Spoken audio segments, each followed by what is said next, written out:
It's true that a lot of people speak fast in everyday English, but fast is not necessarily better, especially if speaking faster makes it harder for people to understand you.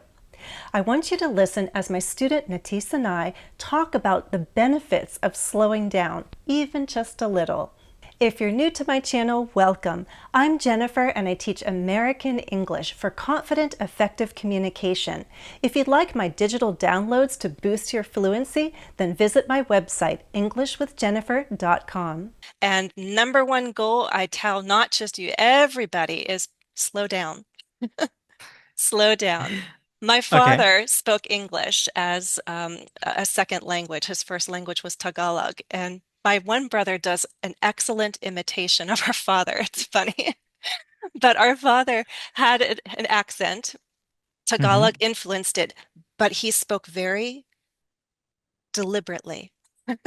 He was Okay. very careful and he didn't rush, and everybody understood him because he Hmm. spoke very clearly and intelligently. And that's how he came across, right? He didn't rush Okay. his speech. It was very clear. You don't have to speak slowly necessarily, but you don't want to rush because when we rush, we can lose control of our articulation, of our grammar. We can't find the words as fast. So speaking fast isn't necessarily fluent. In fact, you can feel like you're losing your fluency when you try to rush. And that's true of everyone, right? When I get Okay. nervous or excited, I rush, and then blah, blah, blah, blah, I sometimes make mistakes.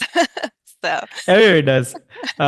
My question to you is here is that what is a average speed? Let's say if I want to make sure that I'm not speaking too slow for the people to understand, or if I'm let's say I'm not speaking too fast for them to get me up from here, right? So is there any way that I can understand? Okay, this is the speed that I want to talk on, or something like that. what speed should we talk at? Good question.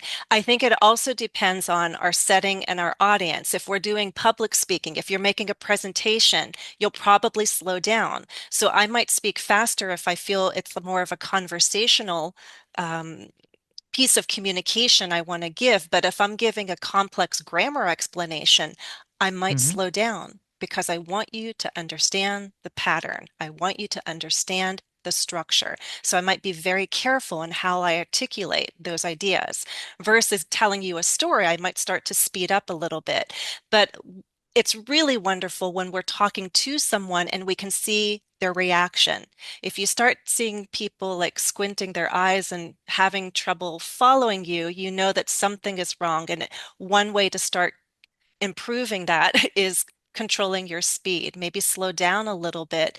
Sometimes people just need time to adjust to a new accent, right? English is a global language. Hmm. There's so many different accents used, and in that global communication, we sometimes need to give each other the chance to adjust. It happens. I get that. Yeah. Yeah. So slow So down. Don't when rush. people start, okay, I get that. So when people start doing things like that, it simply means either I'm speaking too fast, or it just because of my accent, or it's like maybe the grammar or like other stuff that's involved in the language, right?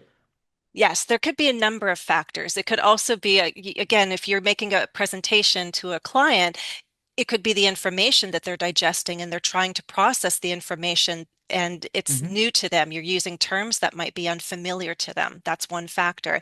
But yes, you don't know necessarily if it is pronunciation. So if one just helpful thing to do, just to be sure, is to slow down and make sure you are using your best articulation as I just did, right? So I don't Hmm. always use my teacher's voice when I'm communicating, but when I want to be very clear, I start slowing down and more consciously control my own articulation, right? My mouth is Okay. putting more effort into producing the sounds when I really want to be understood, right? When you start losing that articulation, you might be making Mm-hmm. it more difficult for your listener. That's the point. Okay? Okay. Yay. Hmm. Yeah. Awesome. How well do you understand Nitish? He is very proficient in English. Any grammar mistakes are so minor that they don't prevent communication. However, his fast speech might make it challenging for some listeners because his pronunciation sometimes contrasts with the sounds and patterns that our ears are used to in American English in this case. So problems can arise when variations are too far away from what is standard.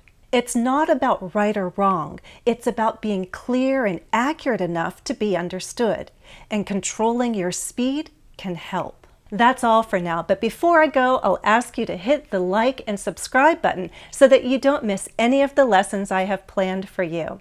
And if you'd like live interaction and feedback, then join my English with Jennifer community on Patreon, where we practice all skills for confident, effective communication. The link is in the video description. I hope to see you again soon. As always, thanks for watching and happy studies.